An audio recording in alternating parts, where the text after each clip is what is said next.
আমাকে বাঁচাও, আমি পানিতে পড়ে গেছি, আমি সাঁতার জানি না। যা ভেবেছিলাম তাই হলো, মেয়েটা সত্যি সত্যি পানিতে পড়ে গেছে, আবার সাঁতারও জানে না। বাঁচাও, বাঁচাও। কেউ মনে হয় মেয়েটার ডাক শুনতে পাচ্ছে না। মেয়েটা আমার দিকে তাকিয়ে আছে। আমার এখন কি করা উচিত? মেয়েটাকে সাহায্য করা উচিত, নাকি ওকে ফেলে নিজের মতো চলে যাওয়া উচিত? মা, বাঁচাও আমাকে। আমার মা সবসময় আমাকে বলতো কাউকে বিপদে পড়তে দেখলে তাকে সাহায্য করতে, চাই সে মানুষ হোক অথবা ব্যাঙ। কি আর করার, মার কথা মানার জন্য এখন আমার বাবার কথার অবাধ্য হতে হবে।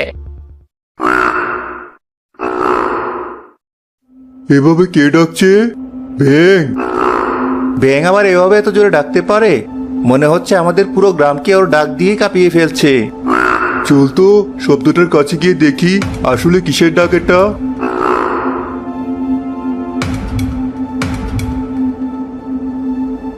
ওই দেখ, পুকুরের পানিতে কেউ মনে হয় জোরে জোরে হাত পা নাড়াচ্ছে। আরে, এই তো দেখছি ছোট একটা মেয়ে পানিতে পড়ে গেছে মনে হয়, সাঁতরিয়ে উঠতেও পারছে না। তাড়াতাড়ি মেয়েটাকে পানি থেকে ওঠা। ফিহা না মেয়েটা? এই ফিহা, তুমি ঠিক আছো? পানিতে কিভাবে পড়লে? ওই পদ্ম ফুলগুলো তুলতে গিয়ে। এখানে যে একটা ব্যাঙ ছিল, ব্যাঙটা কোথায় গেল? ব্যাঙ? কিন্তু আমরা তো এখানে কোনো ব্যাঙ দেখিনি। তুই দেখেছিস? না তো, তবে আমরা যে এক অদ্ভুত ডাক শুনে এখানে ছুটে এলাম, ওটা কি সেই ব্যাঙেরই ডাক ছিল? হ্যাঁ, ওই ব্যাঙটা যদি ডাক না দিত, আমি আজ পানিতে ডুবেই মারা যেতাম। আমরা কোনো ব্যাঙ দেখিনি। চলো তোমাকে তোমার বাড়িতে রেখে আসি। ফিহার মা ফিহাকে ঘরে তুলে নিয়ে সুস্থ করে তুলল। ফিহা পুরোপুরি সুস্থ হয়ে যাওয়ার দুদিন পর আবার পুকুর পাড়ে গেল আজব সেই ব্যাঙটাকে খুঁজতে। এই মেয়েটা আবার এখানে কি করছে? সেদিন পানিতে পড়েও শিক্ষা হয়নি। ওই তো সেদিনের ওই ব্যাঙটা আগের জায়গাতেই আছে। মেয়েটা আমাকে দেখে ফেললো, তাড়াতাড়ি পালাই এখান থেকে। কোথায় যাচ্ছ? আমাকে ভয় পেও না, আমি তোমার ক্ষতি করতে আসিনি, তোমাকে ধন্যবাদ জানাতে এসেছিলাম। জানি না তুমি আমার কথা বুঝতে পারছো কিনা, তবে যেদিন তুমি ওভাবে ডাক না দিলে আমি আজ এখানে দাঁড়িয়ে থাকতে পারতাম না। আমি মানুষের সব কথাই বুঝি এবং চাইলে মানুষের মতো কথাও বলতে পারি। তাই তো দেখছি। এক কাজ করো, তুমি আমার সাথে চলো। আমার বাসার পেছনে একটা ডোবা আছে, আজ থেকে তুমি ওখানেই থাকবে। না, আমি যাব না। চিন্তা করো না, তুমি তোমার পুরো পরিবার নিয়েই ওখানেই থাকতে পারবে, কেউ কিছু বলবে না। আমি কোনো মানুষের আশেপাশে থাকি না। আগে আমরা সবাই মিলে এক মানুষের বাড়ির পাশেই থাকতাম, কিন্তু একদিন বৃষ্টি হওয়ার আনন্দে আমরা সবাই ভুলে ডাকাডাকি করে ফেলেছিলাম। এরপর সেই বাড়ির মানুষজন আমাদের ডাক শুনে ভয়ে আমার পুরো পরিবারকে মেরে ফেলে। আমি অনেক ছোট ছিলাম বলে বেঁচে যাই। বাবা মারা যাওয়ার আগে আমাকে বলে যায় আমি যেন ভুলেও কোনোদিন আর না ডাকি। কিন্তু তুমি যদি সেদিন না ডাকতে, তাহলে আমাকে কেউ বাঁচাতে আসতো না। তুমি যদি এভাবে ডেকে মানুষের উপকার করো, তাহলে দেখবে মানুষ একদিন নিজের ভুল বুঝতে পেরে তোমাকে আপন করে নেবে, তোমার ডাককে ভয় পাবে না। অযথা এত কথা বলে লাভ নেই, আমি তোমার সাথে যাব না। আচ্ছা, না গেলে তবে তোমার কোনোদিন সাহায্যের দরকার হলে আমাকে ডেকো। তুমি যেমন আমাকে আমার বিপদে সাহায্য করেছিলে, আমিও তেমন তোমাকে সাহায্য করতে চাই। ঠিক আছে। ব্যাঙ ফিহার সাথে কথা বলার 2 দিন পর টের পেল গ্রামে খুব শীঘ্রই একটা বড় ধরনের ঝড় হতে চলেছে। অন্য ব্যাংকগুলো মনে হয় সব পালিয়েছে। আমি কি ডাক দিয়ে গ্রামের মানুষকে সতর্ক করে দেব ঝড়ের ব্যাপারে? কিন্তু ওরা কি করে বুঝবে? থাক, ওরা বুঝুক আর না বুঝুক, মা আর মেয়েটা বলেছে সবাইকে সাহায্য করতে, তাই আমি এক ডাক দিয়ে এখান থেকে চলে যাব।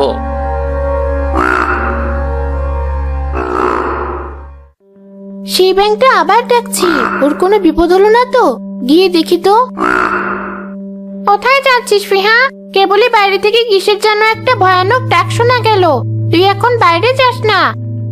ওটা কোনো ভয়ানক ডাক নয় মা, ওই ডাকটার জন্যই আমি তোমার কাছে ফিরে এসেছি। তুমি চিন্তা করো না, আমি একটু পরে চলে আসবো। এখন মানুষজন আবার জড়ো হওয়ার আগে এখান থেকে সরি। কি হয়েছে? তুমি এভাবে ডাকলে যে? তুমি এত তাড়াতাড়ি চলে এসেছো। অবশ্য আমি জানতাম তুমি আসবে। চলো একটু ওদিকটাই যাই, ওখানে সহজে কেউ যাওয়ার কথা না।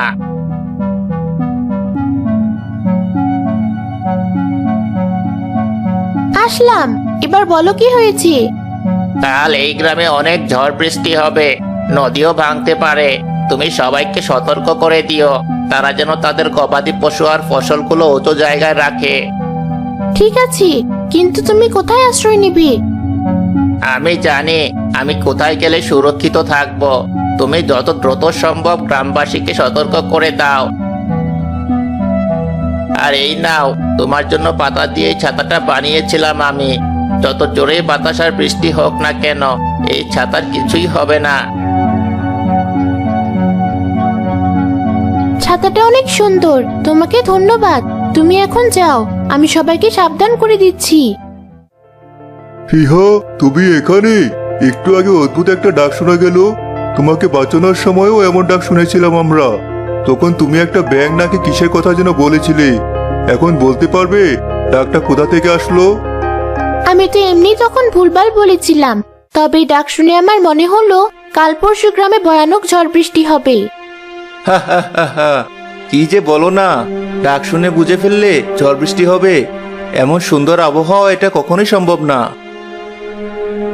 ও নিজেই হয়তো কোনো বাঁশি টাসি বাজিয়ে এভাবে ডেকেছে। চলো সবাই, খামোকা নিজেদের সময় নষ্ট করলাম। তার পরের দিনই গ্রামে এক বিশাল ঝড় হলো। ফিহারা বাদে প্রায় বাকি সবার গবাদি পশু আর ঘরে রাখা ফসল পানিতে ডুবে গেল।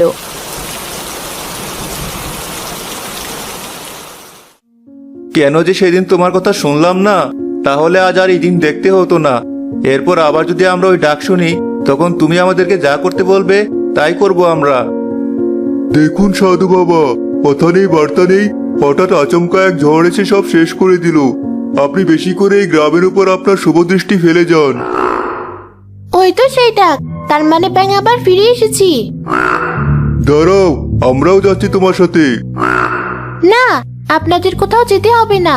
আমি ওই ডাকটা কাছ থেকে শুনে এসে আপনাদের বলবো এই ডাকের কারণ কি। বাইরে হালকা বৃষ্টি পড়ছে এখনো, ব্যাঙের দেওয়া ছাতাটা নিয়েই বাইরে যাই। এই ব্যাঙ কোথায় ডাকছে? কত খুঁজেছি ওকে, এখানে কিভাবে আসলো? জানি না তো বাবা। এই ব্যাঙ তোদের গ্রামে এসেছে তোদের সর্বনাশ করতে। বাঁচতে চাইলে এই ব্যাঙের মুখ চিরজীবনের জন্য বন্ধ করে দে। এর আগেও কি এই ব্যাঙের ডাক শোনা গিয়েছিল এখানে? জি সাধু বাবা, এর আগে আরো 2 বার শুনেছি মানুষ এই ব্যাঙের ডাক। একবার একটা মেয়ে যখন পানিতে ডুবে যেতে ধরেছিল, আর একবার ঝড়ের আগের দিন। এই ব্যাঙ ওর ডাক দিয়ে সবাইকে বিপদে ফেলেছে। যা করার তাড়াতাড়ি কর। এই চলো সবাই, সাধু বাবা আপনিও চলুন।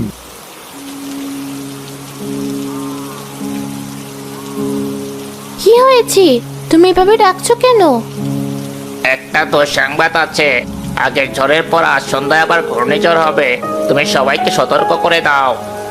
ঠিক আছে, এখনই যাচ্ছি।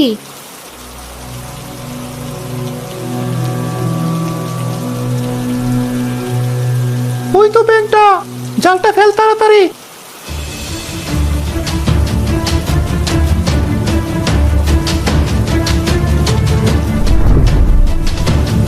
হয়েছে, এবার আটকেছে। কি করছেন আপনারা?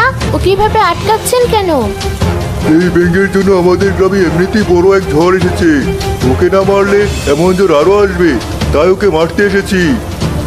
আপনারা ভুল করছেন, ও তো আমাদের সতর্ক করার জন্য এভাবে ডাকছিল। চাচা, আপনিও এসেছেন। আগের ঘটনার পর আপনি বলেছিলেন এই ডাক শোনার পর আমি যা বলবো তাই শুনবেন। এখন আমি বলছি, দয়া করে গ্রামের সবাইকে ঘূর্ণিঝড়ের ব্যাপারে সতর্ক করে দিয়ে আসুন। ঠিক আছে, এখনই যাচ্ছি। কি ভেবেছেন সাধু বাবা? আমি আপনাকে চিনতে পারিনি। এর আগেও আপনি আমাদের রক্ত খেয়ে নিজের ক্ষমতা বৃদ্ধি করার জন্য আমাদের পিছনে পড়েছিলেন। আজকের পর থেকে আপনি আর আমার পিছনে আর সাহস পাবেন না। কি করবি তুমি? তুমি তোমার ছাতাটা নিয়ে আমাকে জাল থেকে ছাড়িয়ে তোমার হাতে তুলে নাও। বাকি যা হওয়ার নিজেই হবে। না, ও ওই ব্যাংকে ধরবে না তুমি। কালু, ওদেরকে আটকা।